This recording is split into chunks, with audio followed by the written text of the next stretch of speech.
Sveiki, hebrytė.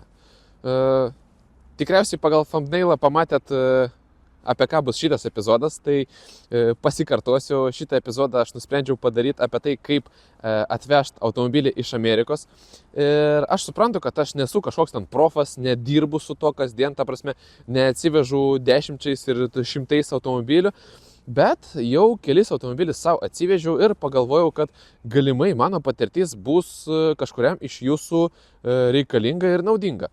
Tai pasidalinsiu su jumis savo patirtim, kaip aš atsivežiau savo automobilius ir į ką reikia pasižiūrėti, ką reikia padaryti, kad būtų paprasčiau ir šiaip kokie yra žingsniai ir ką plius minus kiek kainuoja. Aišku, aš suprantu, kad pas mus Lietuvoje yra daug žmonių, kurie užsiminėja to labiau profesionaliai, vežasi ten po 10 automobilių į mėnesį arba netgi daugiau.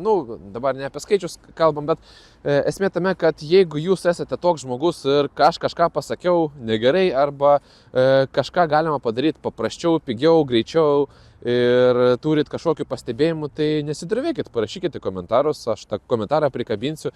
Aš manau, šitą informaciją bus naudinga ne tik tai man, bet ir jums žiūrovai. Tai geros peržiūros. Kodėl būtent automobilis iš Amerikos? Faktas, kai savo ieškojau automobilio, tai taip pat ieškojau ir Lietuvoje, ir šiaip Europoje kažkur, kad arčiau ten Lenkija, Vokietija. Ir dauguma Lietuvos rinkų čia yra kokie automobiliai.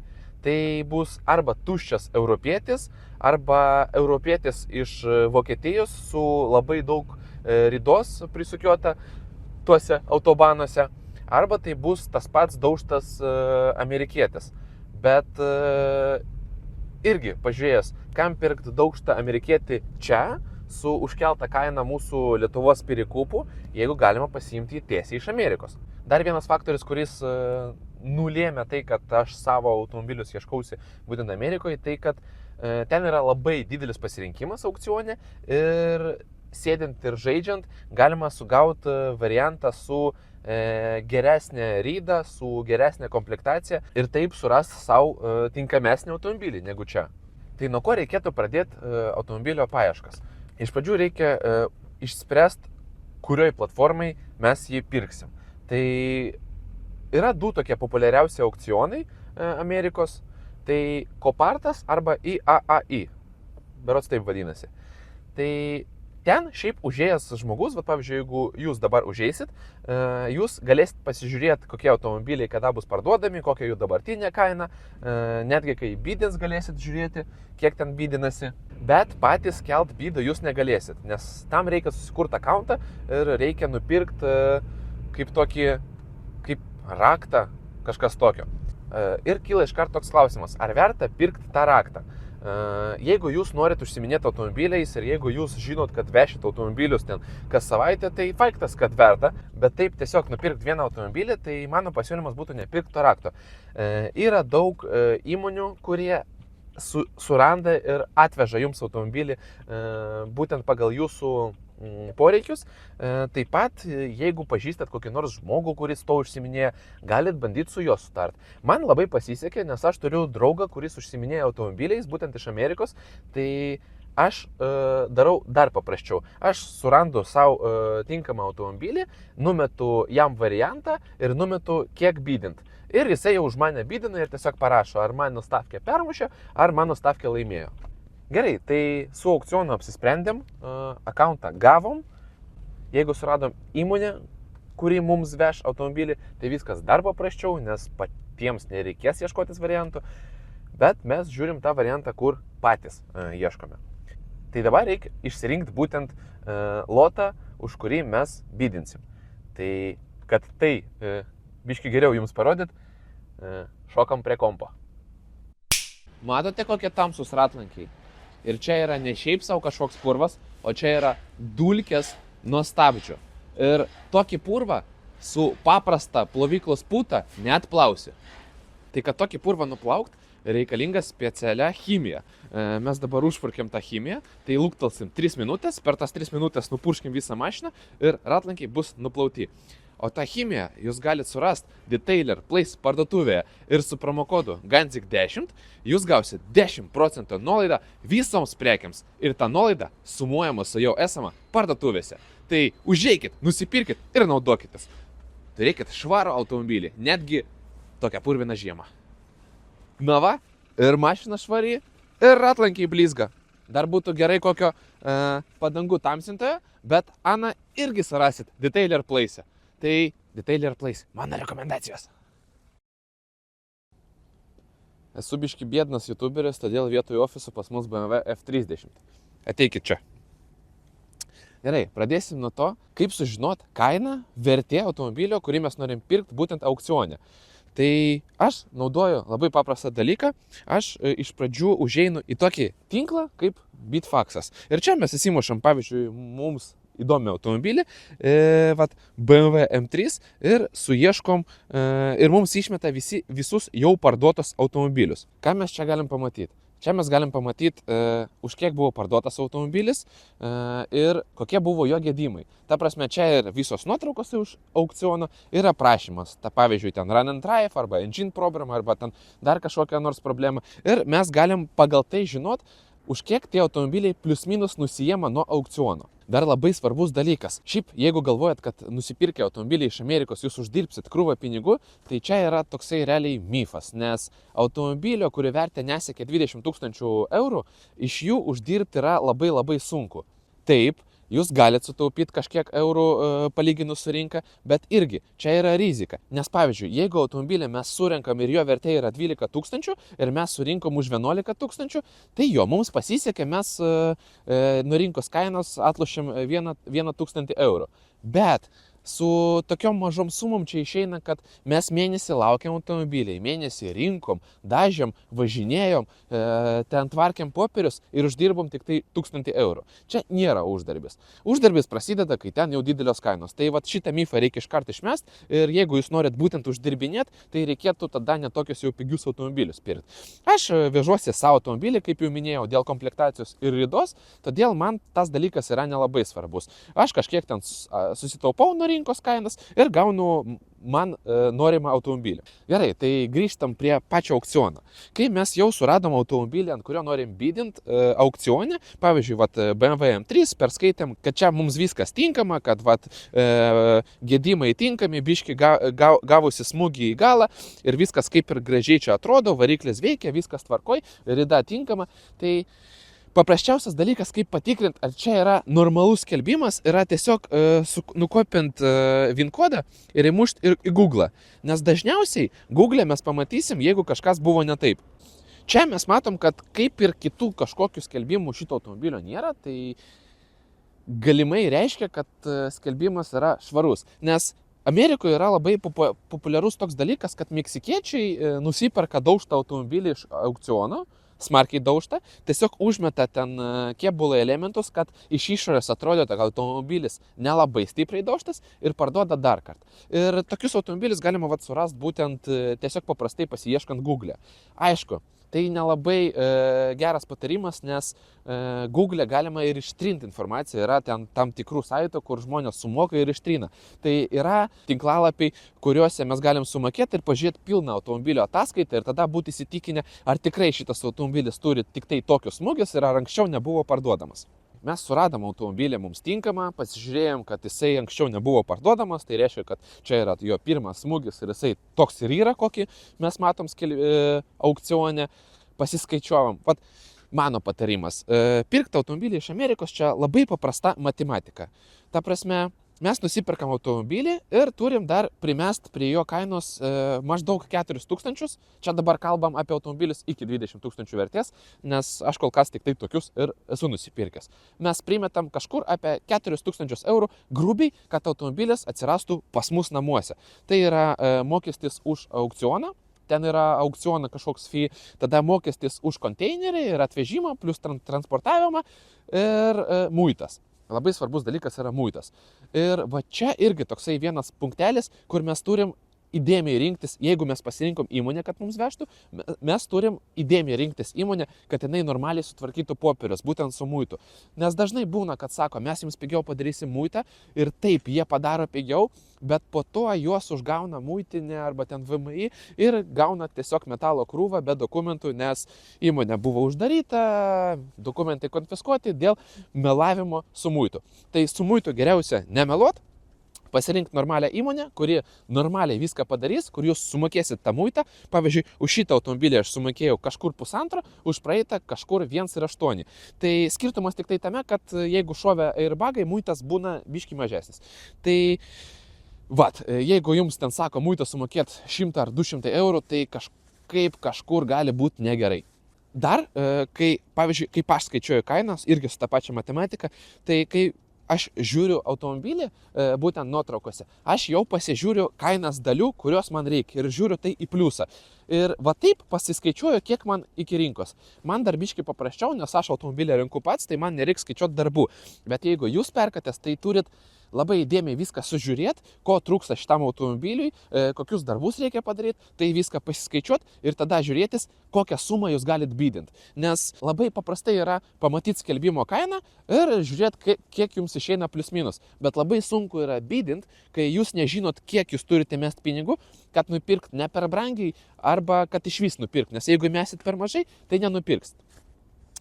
Tada yra toks dalykas, kaip būtent aš tuos automobilius perku, kaip aš prisitaikau prie rinkos. Aš išsirinku man reikalingą automobilį ir pasiskaičiuoju viską, vat kaip dabar minėjau, muitas, konteineris, vat primetu tos 4000, pasiskaičiuoju dar pliusų dalis, kurios man reikia, darbus, kurios reikės padaryti ir vat viską pasiskaičiavęs, numinusavęs šitą sumą nuo rinkos kainos, turiu sumą, kurią aš galėčiau bidinti. Ir aš ant to pasirinkto automobilio bidinu. Tada dažniausiai nenupirki pirmą automobilio. Nu, ta prasme, negali, čia labai pasiseks, jeigu vat pirmą kartą užbidinai ir iš karto nupirkai, nes čia yra aukcionas ir krūva žmonių tam aukcione žaidžia. Tai užbidinai, automobilis parduotas ir pasižiūriu, vat kaip aš darau, pasižiūriu, iš kokią kainą jisai buvo parduotas. Ir tada jau galvoju toliau. Ir va taip porą automobilis už automobilio, jeigu man įdomus vienas modelis, aš jį tik tai ir pasižiūriu ir aš jau suprantu, kaip tiksliai parduodasi tie modeliai ir kaip tiksliai eina aukciono kainas. Bet irgi čia toks dalykas, kur pavyzdžiui, vat, šitą automobilį aš bidinau ant BMW F30 gal 2 savaitės iš eilės, kiekvieną dieną turėjau kažkokį automobilį, kur bidinau. Ir bidinau vieną beveik ir tą pačią kainą. Ir man daug kas sakė, kad neįmanoma nupirkti automobilį už tokią kainą, nes jie kažkodėl nueidinėja po 4, po 5 tūkstančius ir niekaip neišeidavo nueiti. Tai vat, prašom, $3,300 nuimtas nuo aukciono. Vat pasisekė. Vat bidinau ir nežinau, kaip taip sugrojo. Gal buvo nuotraukos aukcione blogos, gal dar kažkas. Susižaidė. Išbidinau tai, ko reikėjo. Ir irgi čia buvo labai apskaičiuota tiksliai į rinką. Na, aš surinkau ją į rinkos kainą, nes, kaip jau minėjau, automobilis iki 20 000 eurų vertės, iš jo labai sunku uždirbti. Ten labai mažas zazoras tarp automobilio, tarp nupirkimo ir remonto. Nes automobilis, vat, $3,300, tai yra 3,000 eurų, bet 4,000 kainuoja, kad jį tiesiog atvežti. Nu tai jau suprantat, jisai jau 7 kainuoja ir dar surinkt, dažymas dalis, viskas kainuoja. Todėl tokius pigius automobilius neapsimoka pirktis biznesui. Na, kai jau pavyko nusipirkti automobilį, kai vat, mūsų bidas laimėjo, ateina paprasčiausias laikotarpis, bet tuo pačiu metu ir labiausiai įtemptas. Nes automobilis jau nupirktas ir jisai jau realiai jūsų ir belieka tik tai jo laukti.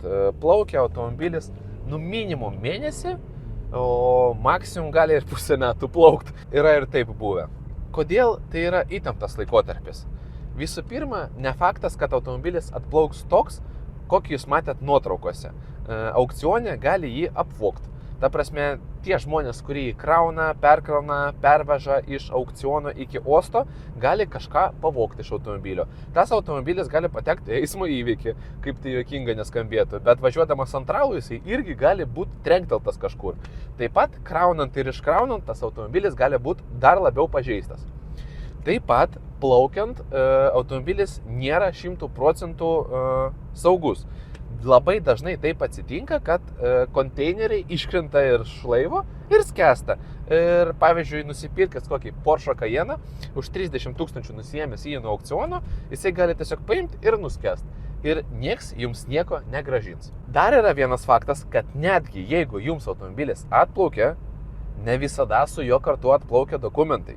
Nes dokumentai eina muitintis ir labai gerai, jeigu jie jau pateko į muitą, jie gali pasimest kelyje į muitą, jie gali pasimest muitę, jie gali pasimest kelyje iš muito pas jūs. Aišku, ten rašant į aukcioną galima kažkaip grąžinti tos dokumentus ir aš pažįstu žmonės, kurie iš tokių įvykių yra išsisukę. Man, pavyzdžiui, vieną kartą labai pasisekė, su mano praeitų trečiuku turėjau problemą, kad automobilį turėjau namuose, bet dar mėnesį laukiau dokumentų. Tai realiai namuose turėjau tiesiog metalo krūvą, kuria buvo nieko verta be dokumentų. Tai man pasisekė, kad dokumentai visgi atkeliavo, jie tiesiog pasimetė muitę. Yra ir štai tokių niuansų. Na ir štai, atkeliavo mūsų automobilis, turim dokumentus ir, aišku, ten yra du pasirinkimai, arba galim nuvažiuoti patys pasiimti iš Klaipėdos šitą automobilį, arba mums gali jį atvežti su traliuku. Aš tai naudojus traliuko pagalba, pirmą kartą mokėjau 100 eurų nuo Klaipėdos iki namų, antrą kartą po 1,5 metų mokėjau 160 eurų, tai, su kiekvienais metais biški branga, bet tai nėra kosminė suma, už kurią būtų verta pačiam nuliekti. Tai aš manau, kad paprasčiau sumokėti ir kad automobilį atvežtų jums tiesiai į namus. Na ir turintis jau automobilį ir dalis, reikia jį taisyti. Kalbėsiu apie savo patirtį, taisau automobilius pats, todėl pasakosiu tokius dalykus, ant kurių pakliuvau, kai pirmą automobilį savo taisiau. Aš dažniausiai taip darau, kad susiperku dalis, kurias man 100% reikės iš anksto, kad jau nebelaukt. Bet dar taip išeina, kad po to dar turi dapirkti 1000 visokių dalykų, kurios nežinojai, kad jie sulūžo.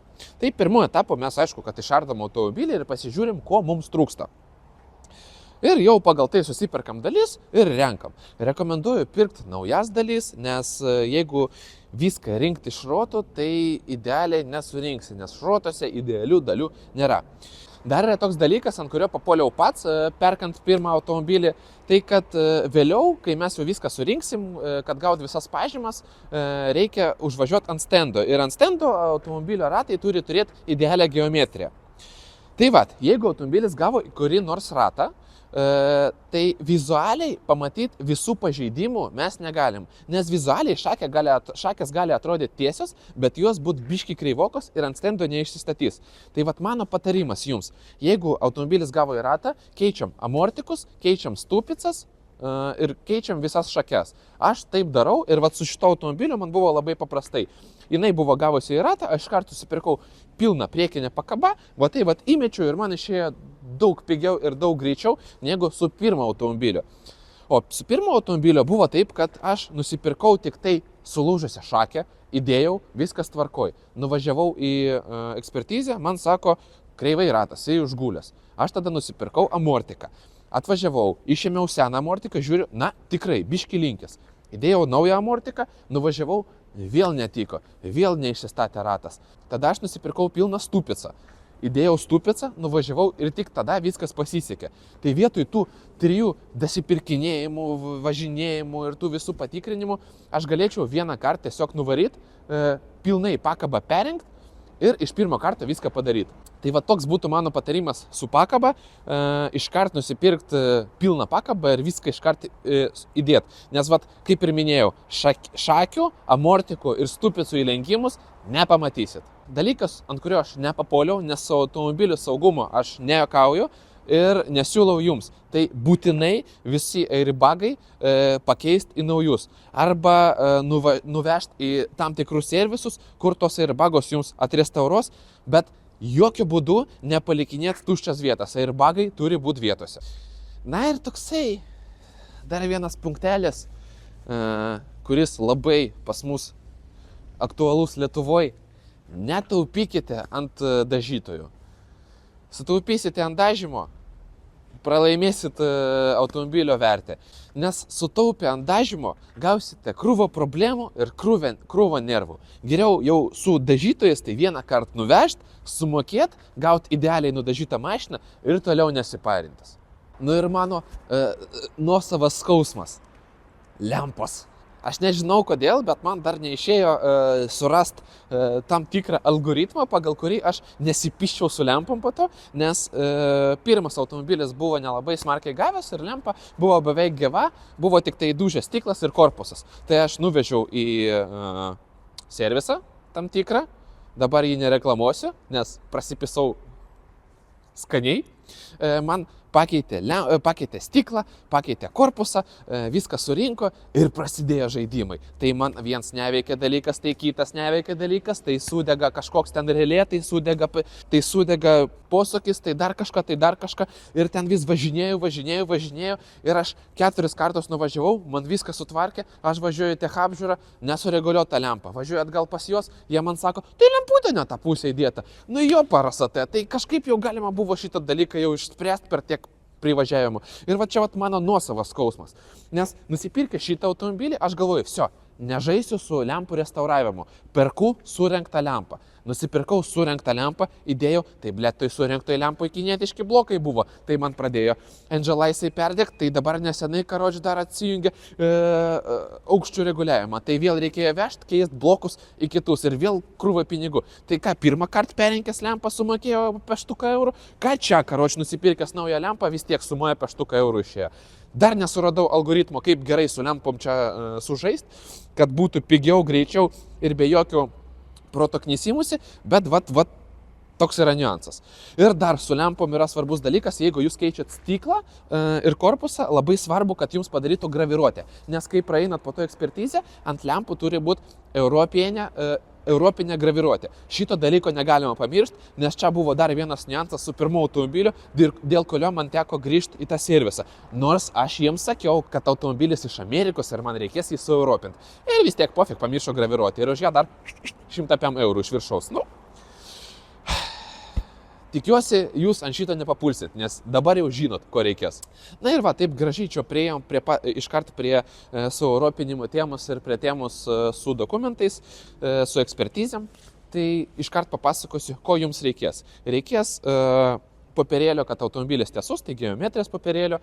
Jį galima gauti servisuose, kurie su to užsiiminėja. Ta prasme yra servisas, kuris išduoda popiergalį, kad automobilis tiesus ir iš karto išduoda popiergalį, kad automobilis sueuropintas. Čia 2 procedūras, už kiekvieną reikės sumokėti. Kad automobilis tiesus, tai jį pastato ant stendo, pasižiūrė rato geometrija ideali, jei rato geometrija ideali, gaunat popierėlį, kad automobilis super. Tada yra sueuropinimas. Ką reikia sueuropinimui? Sueuropinimui reikalingi galiniai priešrūkai, Amerikoje jų nėra. Su BEMSais viskas paprasta. BEMSo lempose yra vieta priešrūkams, tiesiog nėra mygtuko. Bet laidai visi yra. Tai mes su BEMSais tiesiog nusipirkam europinį mygtuką, įdedam jį, pajungiam, suprogramuojam ir veikia priešrūkai. Dar reikalingi oranžiniai posūkiai. Kažkada buvo galima įdėti oranžinės lemputės arba oranžinius lėdus, kad jie prašviestų tą raudoną stiklą ir taip praeiti ekspertizę. Dabar jau taip neveikia. Dabar reikalingi europiniai oranžinės lempos. Su priekiniam lempom iš Amerikos viskas tinka, bet, kaip jau minėjau, jeigu pakeitėt stiklus, turi būti europinė graviruotė. Ten mažas ženkliukas ar kažkas tokio, bet turi būti europinė graviruotė. Jinai irgi daroma, jeigu jūs pakeitėt stiklą, galima išgraviruoti. Bet svarbu tiesiog nepamiršti, kad po to lyšnį kartą neprasipist su tuo.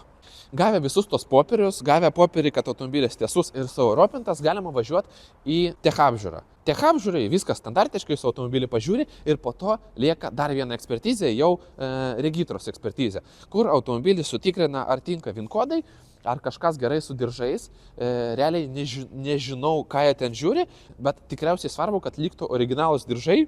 Nu ir aišku, ten žiūri motoro kodą, VIN kodą, diržus kažkokius kodus ir tada jau sufotkina visą automobilį ir gauna dokumentus. Ir taip jūs turite užregistruotą amerikietišką automobilį Europoje.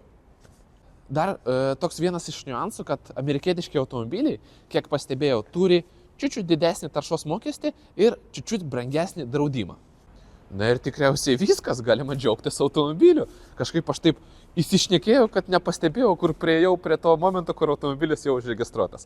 Aš tikiuosi, kad mano patirtis jums bus naudinga, jeigu norėsite atsivežti automobilį, nes va šitie dalykai, apie kuriuos aš dabar pasakoju, čia yra tokie dalykai, ant kurių arba papuoliau pats, arba girdėjau pats. Ir realiai labai būtų gerai, jeigu aš tą informaciją žinočiau, kai nusipirkau pirmą automobilį iš Amerikos, nes tada būtų daug paprasčiau ir daug greičiau jį būčiau surinkęs.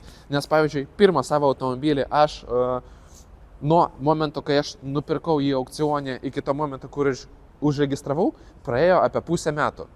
Šitą automobilį per 2 mėnesius jisai jau stovėjo ant numerių prie mano namų. Ta prasme, ant lietuviškų numerių, užregistruotas ir legalus. Tai vat, kiek duoda ta patirtis. Tai aš tikiuosi, kad jums tai bus naudinga ir aš tikiuosi, kad jums tai buvo įdomu žiūrėtis ir klausytis.